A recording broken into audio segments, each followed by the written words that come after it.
Hey y'all, welcome back to my channel. My name is Deandra if you're new, and today I'm going to be giving y'all my top 5 grad school tips. Alright y'all, so I have been in grad school for almost a whole year now. It'll be a year in June, and so I felt like I could really come on here now and give y'all some of my best tips for how I have been super successful while I've been in graduate school. So my master's program is an online program. However, you can apply these tips regardless of whether you are on campus or whether you are online. But I did want to make sure that I let you guys know that I am an online student so that you could kind of see what it's like from my perspective. So tip number 1, keep up with your due dates and set reminders. Alright y'all, so graduate school is not like undergrad where the teachers are gonna keep on giving you heads up and reminders about what's coming up. Graduate school, they expect you to be an adult. They expect you to be on top of all of your stuff. And so the best thing to do is to keep a calendar, or you can use the calendar that's built into your school system. I know for ours, we have a calendar there that kind of tells us when all of our due dates are. But I still like to write mine down like in my notes or something, just so that I can remember what I have to do for that week. And because I am an online student, our schedule is pretty much the same every single week. So we always have a discussion post that we must put into the class forum on Saturdays and on Mondays. And then 3 days out of the week, you have to spend time responding to your classmates' posts. So that is like every single week I have to do that. And then on Wednesdays, we usually have an assignment of some sort. It could be a PowerPoint, it can be a paper, it can be a worksheet. It just kind of depends on what the week is. But regardless, those things are due every week. And so I have reminders set for every Saturday night, every Monday night, and also for Tuesday night and Wednesday night, because I always do my participation on Monday, Tuesdays, and Wednesdays. So you really just have to figure out what works for you, because for the most part, if you turn your assignments in on time, you'll get a good grade. But if you do not turn them in on time, you're gonna lose points. And those discussion posts, participation posts, stuff like that is like easy grades, it's easy points. So all you have to do is just make sure that you actually log on and do it. So tip number 2. Find you a good classmate that you can kind of text and bounce ideas off, and just to kind of make sure that you understand what's going on in your class. So I have one really good friend that I have in my graduate school program, and we text all the time. Sometimes we're not even in the same class, but if we're in the same course, just with different teachers, we're able to kind of talk about the assignments and get ideas from each other. That's really, really important, especially if you're an online student, because you don't have the in-class experience where you're able to see all of your classmates and talk to them in class or after class. You kind of have to go out of your way almost to try to make a friend when you're online, because there's not a lot of face-to-face interaction. And the friend that I have, I actually got close to her during my group counseling class, and that class required us to actually get on Zoom and see each other. So if you are an online student, look for classes like that, and then try to pick out somebody that you just kind of felt connected to, and then get their number so that you can keep in touch. And if you're an on-campus student, it's a lot easier for you. It's probably going to be somebody that you sit with in class anyway, but just make sure that you have somebody that you can talk to. So number 3, do not be afraid to message your teachers. So when I was an undergrad, I very rarely even emailed my teachers unless I had some type of issue with a grade or an assignment or something.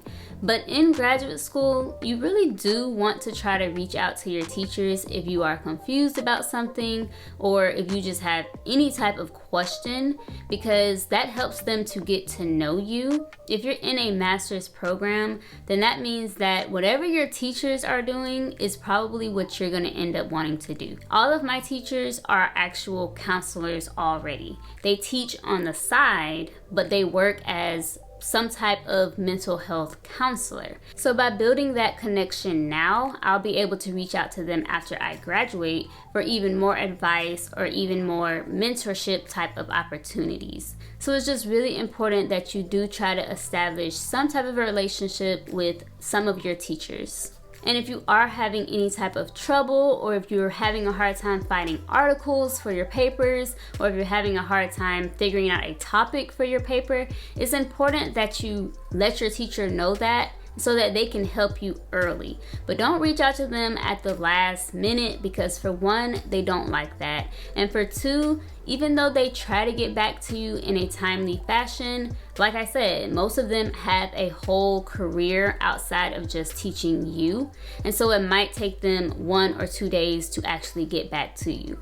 So if you are having any issues, you need to reach out to them early, which means you need to look at your assignments early to figure out what it is that you're gonna have to be doing for that week. So tip number 4, save everything and put them into folders.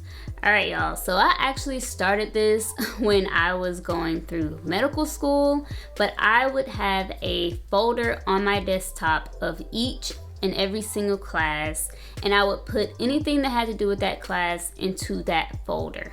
So it might not seem like that's very important while you're going through the class, but when you go back at the end, it makes it so much easier. You might be like, okay, what was that article that I read that was really, really good? Oh my gosh, I can't remember what the name of it was. But if you can remember what the topic was, it'll probably lead you to remember what the class was, and then you can go back to that folder and find the article you were looking for. So within my folders, I have each class, like I said, and then I have a folder within that folder that has all of my articles, and then I have another folder that's for like my assignments and stuff like that. And I actually also save all of my discussion posts because I like to reference stuff like that when I'm writing my papers. So for example, I always type out my discussion post in Microsoft Word before I post it into the forum, just because it's easier to type in that format for me, and also it autocorrects for you, and it also tells you what your word count is. So I always type my discussion post first in Microsoft Word, and then I copy and paste it into the class forum. So by the end of each course, I have a whole document of all of the discussion posts from that class. And that way, whenever I need to go back and look at it, I can, because you really never know if you might need it later. So like I said, save everything. Do not delete anything, and make sure you keep it organized so that you can retrieve it when you need it. So tip number 5. So this is actually a tip for writing your papers, and I can actually do a whole video on writing papers tips if you guys want. But the number 1 tip that I have for writing papers is to save a template and use that template every single time. So for my school, it requires APA format, and they actually gave us a template and a style guide to use in the beginning of our program. But if your school doesn't, you can always find templates and style guides online. And I literally have this template saved in my Word. So all I have to do is just go to Microsoft Word and go to New Document from Template. And then the whole template is gonna come up. And then I just delete stuff that I don't need and add in the information that I do need. And that just saves so much time on trying to figure out the formatting and the margins and the spacing. Like, that's extra stuff that you won't even have to do if you just use a template. So that just kind of goes back to graduate school in general. Most of us that are in graduate school are working, or we have kids, family, husband, wife, whatever. And so you want to try to be efficient with your time. So finding little tips and tricks and shortcuts that'll cut down your time is really going to be essential for you, because graduate school does take a lot of work and it does take a lot of time dedication. So using a template is definitely going to help you in that regard. Alright y'all, so if you want to hear more about my graduate school journey, then make sure that you click this link right here, because it goes into more details. I'm pursuing a master's in clinical mental health for children and adolescents, and it's been going really great. So I would love for y'all to watch them. And if you are interested in that, then you can always message me. Or if you have any other questions, you can just comment those down below. Make sure that you give this video a like and hit that subscribe button so that you can join the clique. And I will see y'all next Friday in my next video. Bye.